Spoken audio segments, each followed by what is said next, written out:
Good morning. હવે બાળકો, last આપણે જે ચેપ્ટર પૂરું કર્યું, બરાબર ને, 15મું, એટલે ત્યારે મેં તમને કીધેલું કે ભાઈ આપણે સ્વાધ્યાય પોથી અને નકશાપૂર્તિનો પાઠ હોય તો નકશાપૂર્તિ, એ બંને આપણે જેવા ચેપ્ટર પૂરા થાય એટલે એ સાથે સાથે કમ્પ્લીટ કરવાની રહેશે. એટલે કોઈ પણ એવા ફોન કરવા નહીં કે મિસ અમારે શું કરવાનું, તો તમારે લોકોએ સ્વાપોથી અને નકશાપૂર્તિ પૂર્ણ કરવાની રહેશે, જે ચેપ્ટર ચાલશે તેની. બરાબર, સમજાઈ ગયું ને આટલું? એટલે હવે કોઈ ખોટા આવા ફોન કરશે નહીં. ઓકે, ચાલો. હવે બાળકો, તમે બધા મજામાં હશો? ઓકે, તો હવે આપણે નવું ચેપ્ટર શરૂ કરશું, ભૂગોળનું. હવે ભૂગોળનું નવું ચેપ્ટર છે 10મું, ભારત કૃષિ. હવે ભૂગોળ એટલે ભૂમિ, જેનો મિનિંગ થાય છે ભૂ ભાગ, જે ગોળ છે ભૂમિ. હવે એ ભૂમિની અંદર આપણે કૃષિને રિલેટેડ આપણે આજે અભ્યાસ કરવાનો છે. હવે ભારત કૃષિ છે, કારણ કે ભારત આખો વર્ષોથી, ભારત જ્યારથી મનુષ્ય ઉદ્ભવ્યા છે ને જ્યારથી પોતે એમ કહી શકાય કે જંગલ અવસ્થામાંથી જ્યારે સમાજમાં, કબીલામાં રહેતો શીખવાનું શરૂ કર્યું, ત્યારથી એણે કૃષિ અપનાવી છે. બરાબર ને? પહેલાં જંગલી હતો, પછી જેવો સમાજમાં આવ્યો એટલે પોતે ખાવા પીવામાં, રહેવા કરવામાં નવીનતા લાવ્યો. એમ એણે ત્યારે કૃષિ ઉત્પાદન શરૂ કર્યું હતું. ભલે એ સમયની અંદર જે ઉત્પાદન થતું હોય, પણ ટૂંકમાં કૃષિ એ ત્યારથી ચાલતી આવતી પદ્ધતિ છે આપણા બધા માટે. એ ખાદ્ય સામગ્રી હોય કે પછી આપણા ઉદ્યોગ ધંધાનો કાચો માલ હોય. બરાબર? તો ભારતની કૃષિ તો વિશાળ છે, વિશ્વવિખ્યાત છે. અને ભારત એ કૃષિ પ્રધાન દેશ છે. તમને બધાને ખબર છે, 7th સ્ટાન્ડર્ડથી તમે ભણતા આવો છો, કૃષિ પ્રધાન દેશ છે આપણો, વિશ્વવિખ્યાત છે. અને વિશ્વવિખ્યાત એટલા માટે કહી શકાય કે ભારતને ભૌગોલિક દૃષ્ટિએ મોસમ મળેલું છે, એટલે કે ઋતુઓ મળેલી છે. 3 ઋતુ સરસ મજાની મળેલી છે, શિયાળો, ઉનાળો અને ચોમાસું. હવે ત્રણેય ઋતુને આધારે ભારત છે એ બધા જ પ્રકારના ખેત ખલિયાણના પાક છે એ લઈ શકે છે. એ પછી ખાદ્ય સામગ્રીને આધારે હોય પાક, કે ઉદ્યોગ ધંધાના કાચા માલને આધારે પાક હોય. બરાબર? એટલે ભારત એક કૃષિ પ્રધાન દેશ પહેલાંય હતો, અને આજે પણ છે, અને આવતીકાલે પણ રહેશે. કારણ કે આપણે બધા, અને બીજું કે પાછું ભારત છે એ શાકાહારી દેશ છે. શાકાહારી દેશ હોવાના નાતે આપણે શેના ઉપર ડિપેન્ડ્સ રહીએ આપણી ખાદ્ય ખોરાક માટે? તો કે આપણે ભૂમિ ઉપર ડિપેન્ડ્સ રહીએ, કૃષિ ઉપર ડિપેન્ડ્સ રહીએ. એટલે કૃષિ કેટલી મહત્ત્વતા ધરાવે છે. બરાબર ને? હવે આગળ આપણે જોઈએ. હવે કૃષિ એ આપણા જીવનની સાથે વણાયેલી છે. કૃષિના જુદા જુદા પાકો છે, એ કઈ ઋતુની અંદર કયો પાક લઈ શકાય છે કે, અને બીજું કે સાથે સાથે જમીનના પણ પ્રકાર છે. ભારતની અંદર એક સરખી જમીન નથી. ભારતમાં 8 પ્રકારની જમીન છે. બરાબર ને? અને 8 પ્રકારના જમીનમાં જુદા જુદા પાક લેવામાં આવે છે, જુદું જુદું ઋતુ પ્રમાણે. તો તમે વિચાર કરો કે કેટલી નવીનતાથી ભરેલું આપણો દેશ છે કૃષિ ઉપર, છે ને? જોઈએ આપણે. પ્રાચીન કાળથી કૃષિ ભારતના મોટાભાગના લોકોની આર્થિક પ્રવૃત્તિ રહી છે, પ્રાચીન સમયથી. અને આજે પણ ભારતના 60થી 65% લોકો કૃષિ ઉપર નિર્ભર છે. એટલે કે કૃષિ ઉત્પાદન દ્વારા પોતાના ઘરે ચૂલો ચાલે છે. આજે પણ ભારતની અર્થવ્યવસ્થાનો મુખ્ય આધાર કૃષિ રહ્યો છે. ખેતી ભારતનું એક મહત્ત્વનું સંસાધન છે. કૃષિ એક સંસાધન છે. બરાબર? એટલે એ ખેતી, એ સંસાધન એટલે કે જે વસ્તુને આપણે ઉપયોગમાં લઈ શકીએ એને આપણે સંસાધન કહીએ છીએ. હું તમને 8th સ્ટાન્ડર્ડથી કહું છું. બરાબર? તો કૃષિ, તો એ આપણે એને ઉપયોગમાં લઈએ છીએ ખાદ્ય સામગ્રી તરીકે, ઉદ્યોગના કાચા માલ તરીકે. એટલે કૃષિ એક સંસાધન છે. શ્રમ શક્તિના લગભગ 60% જેટલા લોકો ખેતી કાર્યમાં જોડાયેલા છે. અંડરલાઇન કરો. શ્રમ શક્તિના લગભગ ખાલી જગ્યા જેટલા લોકો ખેતી સાથે જોડાયેલા છે. એટલે કે 60% લોકો ખેતી ઉપર ડિપેન્ડ્સ છે, એની સાથે જોડાયેલા છે, એટલે કે ખેતી કામ કરે છે. ટૂંકમાં ભારતના લોકોને માત્ર ખોરાક પૂરો પાડવા ઉપરાંત ઉદ્યોગો માટે વિવિધ પ્રકારનો કાચો માલ પણ ખેતીમાંથી જ મળે છે. બરાબર? શું કે ભાઈ ભારતના લોકોને ખોરાકે પૂરો પાડે છે, તદુપરાંત ઉદ્યોગનો કાચો માલ તે આપે છે. તો ફોર એક્ઝામ્પલ હું તમને આપું તો કપાસ, જે આપણા કાપડ ઉદ્યોગનો એ કાચો માલ છે. કપાસ છે, પછી રૂ બને છે, ને પછી એના તાતણા અને થ્રેડ ને કલર ચડાવીએ ને પછી એ વણાટ વણવામાં આવે છે અને XYZ. બરાબર? તો એ આપણા કાચા માલ તરીકે, તો એવા કેટલીય વસ્તુ છે કે જેને આપણે કાચા માલ તરીકે ઉપયોગમાં લઈએ છીએ, કૃષિની વસ્તુને. રાષ્ટ્રીય ઉત્પાદનમાં કૃષિનો લગભગ 22% જેટલો હિસ્સો છે. અંડરલાઇન કરજો બાળકો.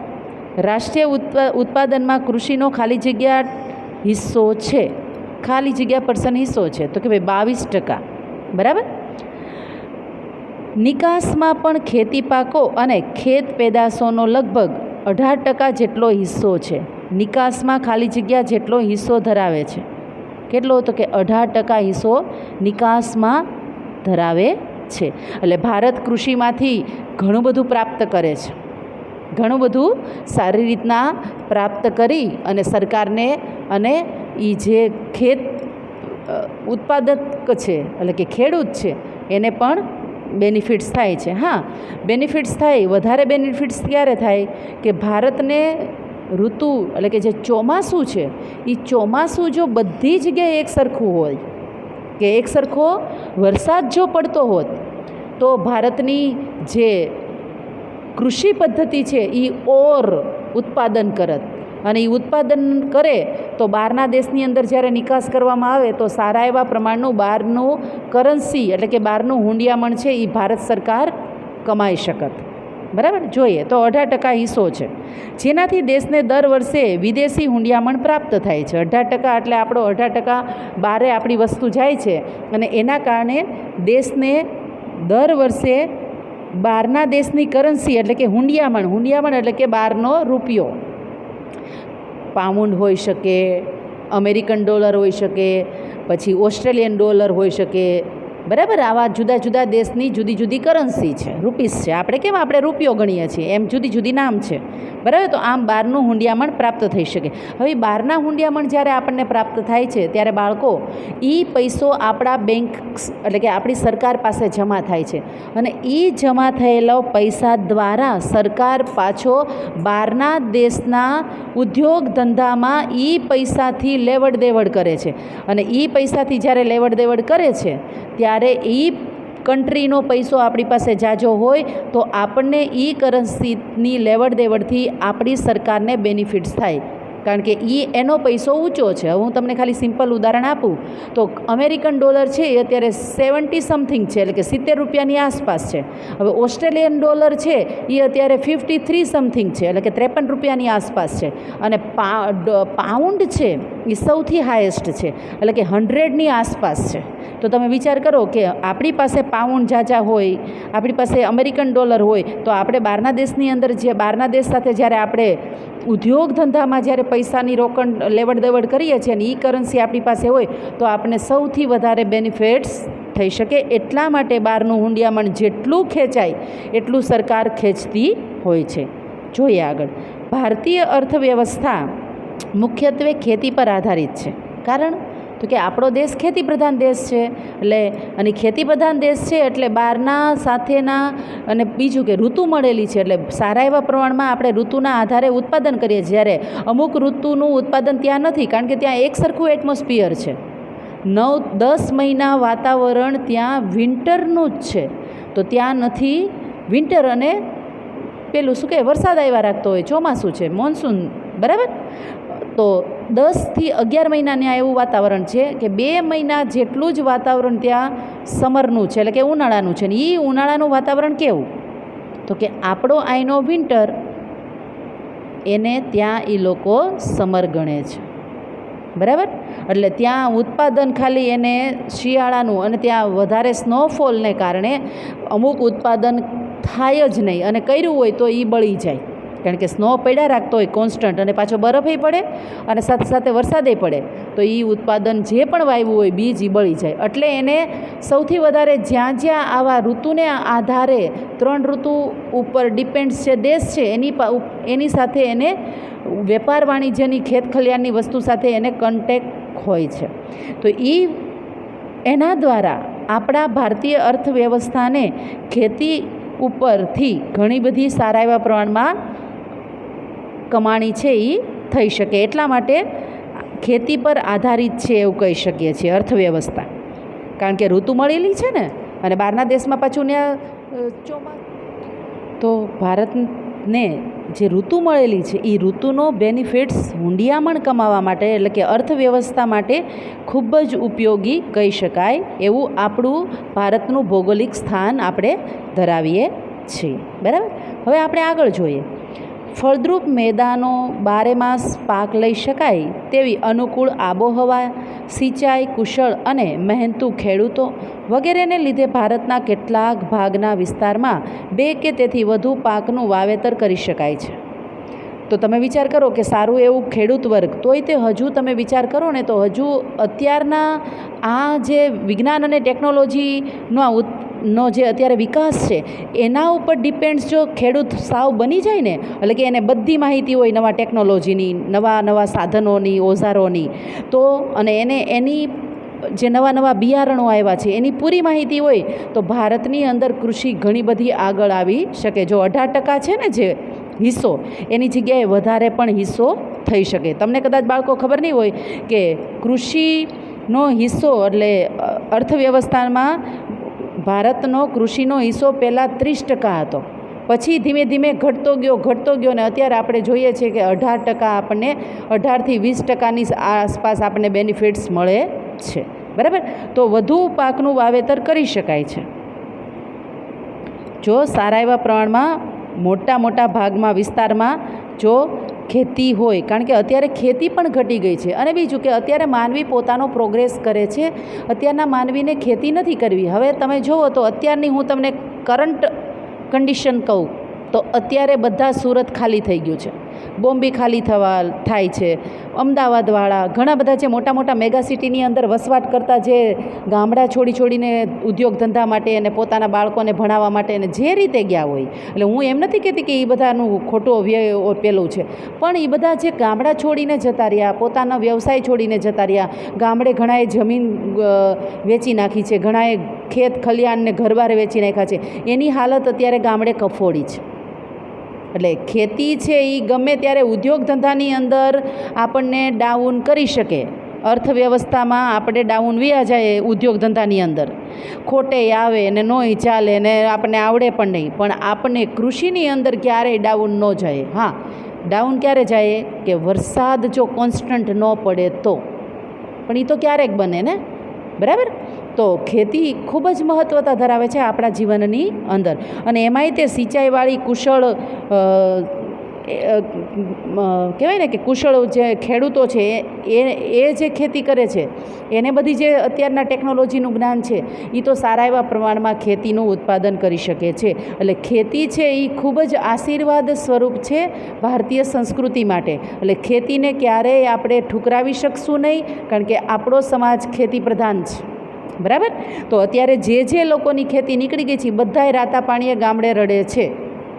તમને બધાને ગામડાની હાલતની ખબર છે ને ઘણા ગામડે બેઠાય છો તમે લોકો, એટલે ત્યાંની સિચ્યુએશન તમે બહુ સારી રીતના ઓળખી શકો છો. તેમ છતાંય તે ભારતમાં ખેતી ક્ષેત્રે પૂરતો વિકાસ સાધી શકાયો નથી, કારણ કે એવા કૃષિને ભણેલા એવા ખેડૂતો નથી, એવા નવા ઓજારો નથી, નવી પદ્ધતિના સુધારેલા બિયારણો હજી નથી. હજી જૂની પદ્ધતિને રિલેટેડ એ ઘણા એવા ખેડૂતો છે કે એમ કહે છે કે અમારા બાપ દાદા આમ પદ્ધતિથી ખેતી કરતા હતા તો અમારે પણ આ જ પદ્ધતિથી કરવી છે. પણ બાપ દાદા વયા ગયા, કેટલી પેઢી જતી રહી, તો બાપ દાદા વયા ગયા પછી જે નવીનતા આવી છે તો એને પકડવું એ આપણી ફરજ આવે છે, કારણ કે પરિવર્તન સમાજનું થયા જ રાખે છે અને પરિવર્તનની અંદર આપણે પરિવર્તિત થવું પડે છે. જો આપણે પરિવર્તિત ન થઈએ તો આપણે પાછળ રહી જઈએ છીએ. એટલે પરિવર્તનની અંદર પરિવર્તિત થવું એ ખૂબ જ મહત્ત્વતા ધરાવે છે. તો એ અત્યારના સમય પ્રમાણે જે પણ નવું છે એને અપનાવે તો ઘણા બધા બેનિફિટ્સ ખેતીને ઉપર થઈ શકે એમ છે. જોઈએ આગળ. ભારતનો ખેડૂત એકંદરે ગરીબ અને નિરક્ષર છે. ગરીબેય છે અને એને એના વિશેની માહિતી પણ નથી, નિરક્ષર છે. સિંચાઈની અપૂરતી સગવડ, અનિયમિત અને અનિશ્ચિત વરસાદ, વધારે વસ્તી કુટુંબનું મોટું કદ, નાના કદના ખેતરો, પ્રયોગશીલતા પ્રત્યેનું ઉદાસીન વલણ, રાસાયણિક ખાતર, સુધારેલા બિયારણ, આધુનિક યંત્રો અને વૈજ્ઞાનિક કૃષિ પદ્ધતિઓનો ઓછો ઉપયોગ, શિક્ષિત વર્ગનું ખેતીમાં ન જોડાવું તેમજ સમાજમાં ખેતીનો કહેવાતો ઉતરતો દરજ્જો વગેરેને લીધે વૈશ્વિક ઉત્પાદન સામે ભારતમાં ઉત્પાદન પ્રમાણમાં ઓછું જોવા મળે છે. ખરેખર તો ખેતી એ મહત્ત્વનો વ્યવસાય છે ભારતનો. તો તમે વિચાર કરો કે કેટલી જગ્યા ઉપર આપણે માઇનસ જઈએ છીએ. જો આપણને ઋતુ મળેલી છે તો ઋતુને પકડીને જો આપણે ખેત ખલિયાણને જીવંત રાખીએ, આપણે શહેરની જગ્યાએ આપણે ગામડે વસવાટ કરીએ, આપણે સ્થળાંતર ન કરીએ, એના ઉપર જે પણ નવું ટેકનોલોજી આવી છે એને અનુકૂળ રહીએ. અત્યારે તમે જુઓ તો કૃષિ માટે સરકાર ઘણું બધું કરે છે. કેટલી એવી વેબસાઇટ છે, કેટલા એવા ફોન કોલ્સ નંબર આપ્યા છે કે તમે જ્યાં અટવાઓ ત્યાં આ નંબર ઉપર ફોન કરો એટલે તમને ઘર બેઠા માહિતી કૃષિને આધારે કયા બિયારણ કઈ રીતે વાવવા, કેટલી દવા, કેટલું પાણી, કઈ પદ્ધતિ, એ બધું જ તમને ઘર બેઠા માહિતી મળી જાય છે. આખી વેબસાઇટ છે એની. કૃષિને આધારે સરકાર આટલી બધી મદદ કરે છે. અમુક એવા દૂરદર્શનની અંદર અથવા તો રેડિયોની અંદર એવા સેમિનારો યોજાતા હોય છે.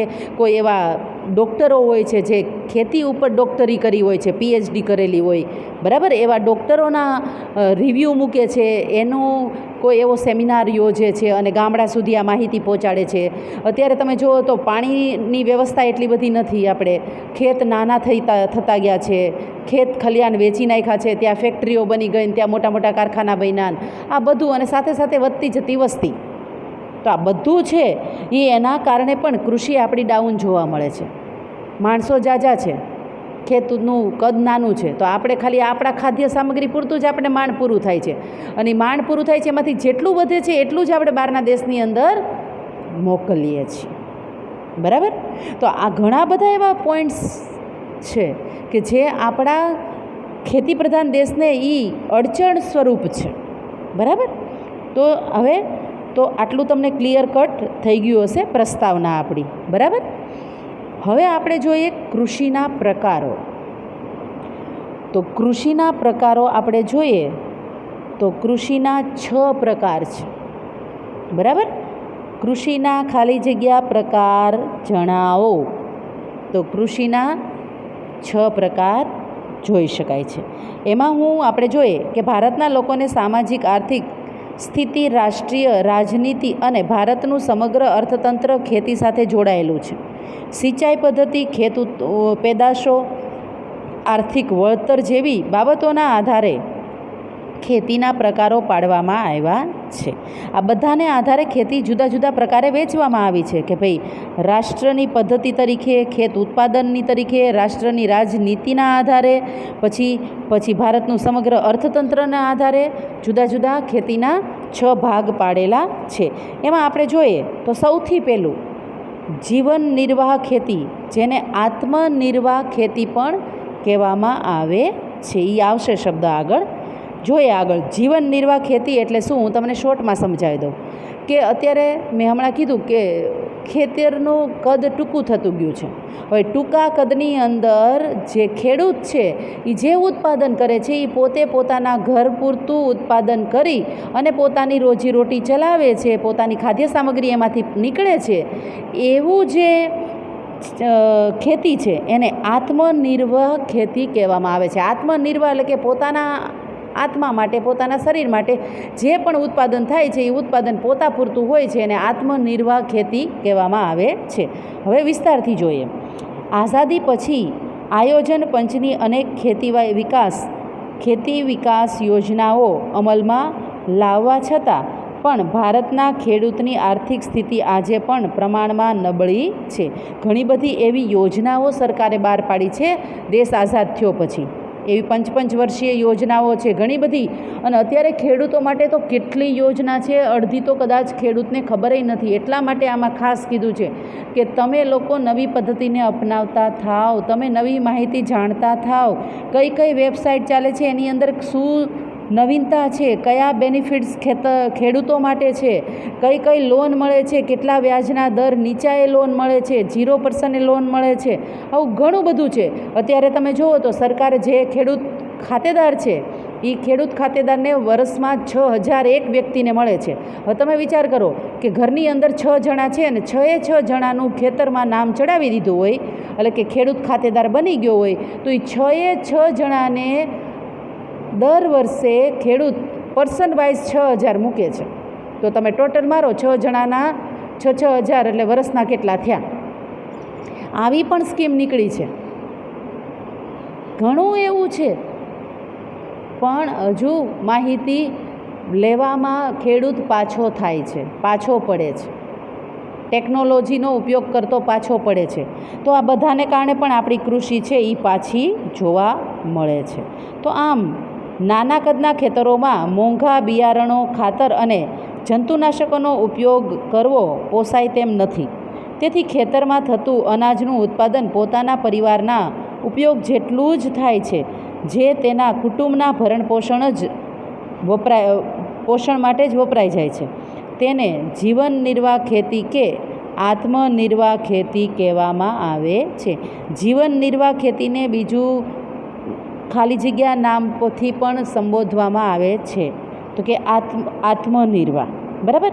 આથી ભારતીય ખેતી આજે પણ મોટા ભાગના વિસ્તારમાં જીવન નિર્વાહની પ્રવૃત્તિ જ ગણાય છે. હવે બાળકો, તમને એમ ક્વેશ્ચન આપવામાં આવે કે જીવન નિર્વાહ ખેતી વિશે જણાવો, 2 માર્ક રોકડા.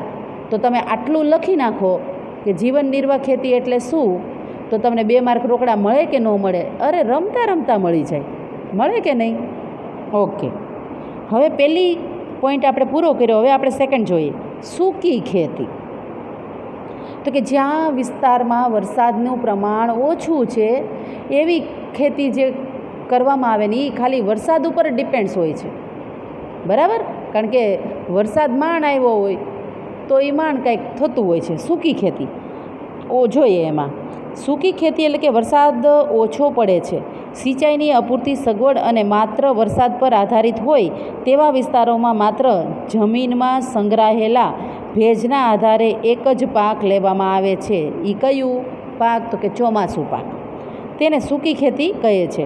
અહીં જુવાર, બાજરી અને અમુક કઠોળ, બધા કઠોળ નહીં, કઠોળ જેવા પાણીની ઓછી જરૂરિયાતવાળા પાકોની ખેતી એ સૂકી ખેતીની અંદર કરી શકાય છે. તો હવે એમાં જોઈએ કે ભાઈ ગુજરાતના ભાલ પ્રદેશમાં ચોમાસું પૂરું થયા બાદ ભેજવાળી જમીનમાં આ રીતે ઘઉં અને ચણાનો પાક લેવામાં આવે છે. રવિ પાક કે ભેજ ગ્રહણ કરેલી હોય, પાણીના અંદર થોડુંક સંગ્રહિત હોય, ભલે કૂવો ન હોય પણ સંગ્રહિત પાણીની અંદર વાતાવરણ ઠંડુ હોય, કારણ કે શિયાળો હોય એટલે, અને એના કારણે ઘઉંનો પાક કે ચણાનો પાક લઈ શકાય છે. બરાબર.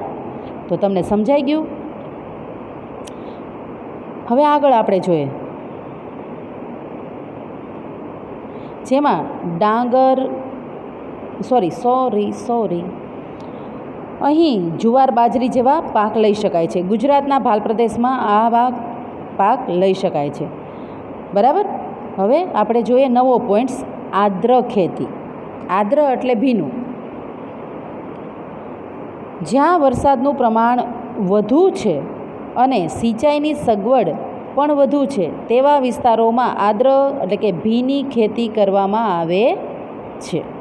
વરસાદ ન પડે કે ઓછો પડે ત્યારે સિંચાઈ દ્વારા વર્ષમાં એક કરતાં વધુ પાક લઈ શકાય છે.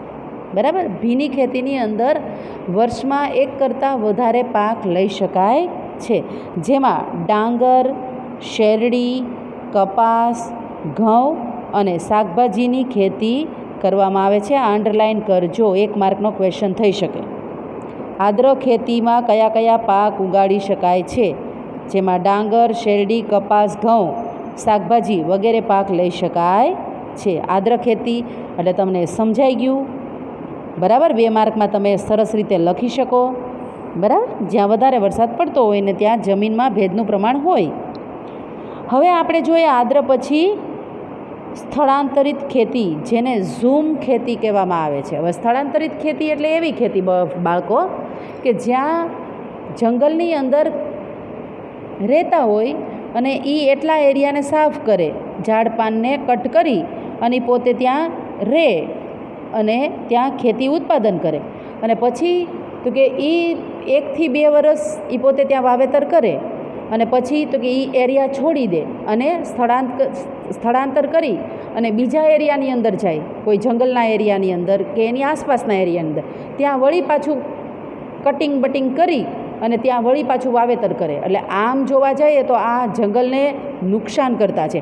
મોટા મોટા વૃક્ષને કટ કરે એટલે મોટા વૃક્ષ આજે વાવીએ એટલે કાલે મોટા નથી થઈ જતા, એનામાં વર્ષો જાય છે ઉગાડવામાં, એનું દેખરેખ રાખવામાં. બરાબર. અને એ થયું તો થયું. તો આ જે ઝૂમ ખેતી છે એ પદ્ધતિ સાવ ખોટી છે મારા અંદાજ પ્રમાણે. કારણ કે 2 વર્ષ ખેતી કરે કે 3 વર્ષ ખેતી કરે પછી એરિયા છોડી દે, વળી નવો એરિયા સાફ કરે, વળી ત્યાં 3 વર્ષ રહે. તો આવી પદ્ધતિથી જો ખેતી કરે તો જંગલના જંગલ ઉડી જાય. બરાબર. જોઈએ વિસ્તારથી. આ પ્રકારની ખેતીમાં જંગલોમાં વૃક્ષોને કાપીને તેને સળગાવીને જમીન સાફ કરી ત્યાં ખેતી કરાય છે. અહીં 2-3 વર્ષ ખેતી કરાય છે અને જમીનની ફળદ્રુપતા ઘટતા આ વિસ્તાર છોડી દઈને બીજી જગ્યાએ આ જ રીતે ખેતી શરૂ કરવામાં આવે છે. તેને ઝૂમ ખેતી પણ કહેવામાં આવે છે. સ્થળાંતરિત ખેતીને ખાલી જગ્યા ખેતી તરીકે પણ ઓળખવામાં આવે છે. તો અંડરલાઇન કરજો, ઝૂમ ખેતી. બરાબર. ખેતી તરીકે ઓળખવામાં આવે છે. આ ખેતીમાં ધાન્ય પાકમાં શાકભાજી ઉગાડાય છે અને આ ખેતીમાં ઉત્પાદન ખૂબ જ ઓછું થાય છે અને તોય કેવડા ઝાડ કાપી નાખે છે, ખાલી શાકભાજી ઉગાડે છે. વળી પછી ત્યાંથી એનું મન ઉઠી જાય અને જમીન બહુ ફળદ્રુપ ન હોય ને વર્ક કરતી ઓછી થઈ જાય, એનું શું કહેવાય અંદરનું કસ ઓછો થઈ જાય એટલે પાછા જમીન છોડી અને બીજી જગ્યાએ જતા હોય છે. તો એવી જમીનને ઝૂમ ખેતી કહીએ છીએ. હવે આપણે જોઈએ 5મું, બાગાયતી ખેતી. હવે બાગાયતી ખેતી એટલે એવી ખેતી કે જ્યાં બાગના બાગ ઊભા કરવામાં આવે છે, જ્યાં ફ્રૂટ્સની ખેતી થાય છે. ત્યાં પછી ઘઉં ને ચણા ને એવું નથી વાવતા, પણ ત્યાં ફ્રૂટ્સ, સબ્જી અને ફ્લાવર્સ આટલાનું ખેતી છે એ ત્યાં બાગાયતી ખેતીની અંદર કરવામાં આવે છે આ ખેતી. બરાબર. હવે તમે જુઓ તો ઉત્તરની અંદર જુઓ તો ત્યાં વધારે બાગાયતી ખેતી સારા એવા પ્રમાણમાં થાય છે, કારણ કે ઉત્તરની અંદર મોસ્ટ ઓફલી ફ્રૂટ્સ થાય છે. ઓરેન્જ, એપલ, સ્ટ્રોબેરી, લીચી, ચેરી, બાદામ, પછી કીવી, સમથિંગ. બરાબર. જોઈએ આગળ આપણે બાગાયતી ખેતી.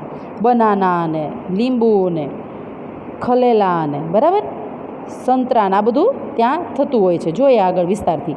બાગાયતી ખેતી એક ખાસ પ્રકારે થતી ખેતી છે. એમાં રબર, ચા, કોફી, કોકો, નાળિયેર ઉપરાંત સફરજન, કેરી, સંતરા, દ્રાક્ષ, આંબળા, લીંબુ, ખારેક એટલે કે ખલેલા વગેરે આગળના હું ફ્રૂટ્સ બોલી છું એ પણ એમાં એડ કરી શકો છો, કારણ કે લીચી, ચેરીની બધા એ બાગાયતી ખેતી જ છે. વગેરે ફળોની ખૂબ જ માવજત સાથે ખેતી કરાય છે. આ પ્રકારની ખેતીમાં વધુ મૂડીરોકાણ, કુશળતા, તકનીકી જ્ઞાન, યંત્રો, ખાતર, સિંચાઈ, પરિરક્ષણ, સંગ્રહણ અને પરિવહનની પર્યાપ્ત સુવિધા હોવી જરૂરી છે આ બાગાયતી ખેતીની અંદર. અને એ આટલું એની અંદર પૈસો ઇન્વેસ્ટ કરે છે તો સામે ફ્રૂટ્સના ભાવ પણ વધારે છે. અત્યારે બાળકો લીચીનો સમય છે, પછી ચેરીનો સમય છે, અત્યારે ફ્રૂટ્સ એ આવે છે સૌથી વધારે લીચી, ચેરી, કારણ કે હવે કેરી ગઈ. લીચી, ચેરી અને કાચી બદામ એટલે હું આપણા ઘરે ઓલું બદામનું ઝાડ છે ને ઓલી ગ્રીન કલરની કાચી બદામ એ નહીં, ડ્રાયફ્રૂટની કાચી બદામ. બરાબર. પછી પેલા જાંબુડા આવે છે. બરાબર. આ બધાનું અત્યારે તો આ બધા જે છે એ તમને કદાચ ભાવની નહીં ખબર હોય, તમે લીચી લેવા જાઓ ને તો 300 રૂપિયાની કિલો છે. ચેરી તમે લેવા જાઓ તો એ તે તમને 300 રૂપિયાની કિલો મળશે. કારણ તો કે એની ઉપર ખર્ચ થાય છે, ક્યાંના ક્યાં એને ઉગાડવામાં આવે છે, ત્યાંથી ટ્રાન્સફર થાય, તો આ બધાનું જો એને ગણતરી કરે તો એની પ્રાઇઝમાં એને થોડોક વધારો કરવો પડે, કારણ કે એને બેનિફિટ્સ જોતું હોય ને ખેતરવાળાને તે, બરાબર. આથી આવા બધાના ભાવ છે એ થોડાક વધારે હોય છે, કારણ કે બધાનો ભાવ પરિવહનનો ને એનો બધાનો એને ભરવું પડતું હોય છે. હવે આપણે જોઈએ લાસ્ટ વન, સઘન ખેતી.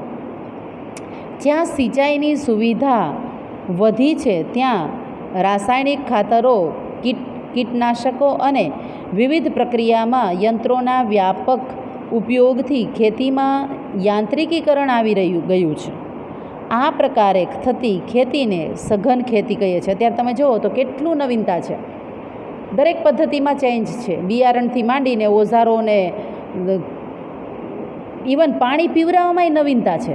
ટપક સિંચાઈ પદ્ધતિ, ફુવારા પદ્ધતિ, બરાબર ને. ઓલું પહેલાંના સમયની અંદર ક્યારોની અંદર ધોરિયો કર્યો હોય, કૂવામાંથી પાણી ધોરિયામાં જાય ને ધોરિયામાંથી આગળ આખા ખેતરને પીવડાવાઈ જાય. તો અત્યારે તમે જુઓ તો ટપક સિંચાઈ પદ્ધતિ છે, ક્યાંક ક્યાંક ફુવારા નાના નાના ઝરણાની જેમ પાણી વહેતું હોય છે, એવી ટ્યુબવેલ મૂકી હોય છે, બરાબર. તો અત્યારે બધામાં નવીનતા છે, યાંત્રિકીકરણ થઈ ગયું છે આખું, બરાબર. અને આવા ખેતીમાં રોકડિયા પાકોનું વાવેતર સૌથી વધારે કરાય છે, કે જેવું તમે બજારમાં જાઓ આમ માલ વેચો ને આમ તમને હાથમાં પૈસા મળી જાય છે, એટલા માટે એને રોકડિયો પાક કહે છે. અહીં હેક્ટર દીઠ ઉત્પાદનમાં ખૂબ જ વધારો થયેલ છે અને અહીં આ પ્રકારની ખેતી હેઠળનો વાવેતર વિસ્તાર સતત વધતો જાય છે. રોકડિયો પાક કોને ન ગમે? આમ બજારમાં માર્કેટમાં ગયા યાર્ડમાં ને આમ પૈસા લઈ લીધા ને ઘરે આવતા રહ્યા. આ ખેતીમાં આર્થિક વળતરને મહત્ત્વ અપાતું હોવાથી તેને વ્યાપારી ખેતી પણ કહેવામાં આવે છે. સઘન ખેતીને બીજા ખાલી જગ્યા નામે ઓળખવામાં આવે છે, વ્યાપારી ખેતી. ઓકે બાળકો, હવે આપણે આટલું રાખીએ છીએ. હવે તો કે તમને આજે હું કાંઈ હોમવર્ક આપતી નથી, આજે તમે મોજ કરો, બરાબર.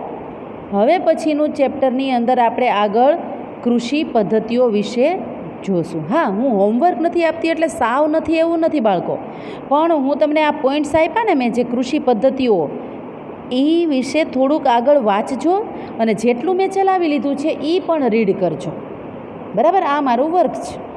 તો બાળકો આજે આપણે આટલું રાખીએ. ટેક કેર, સ્વસ્થ રહો, મસ્ત રહો, બાય.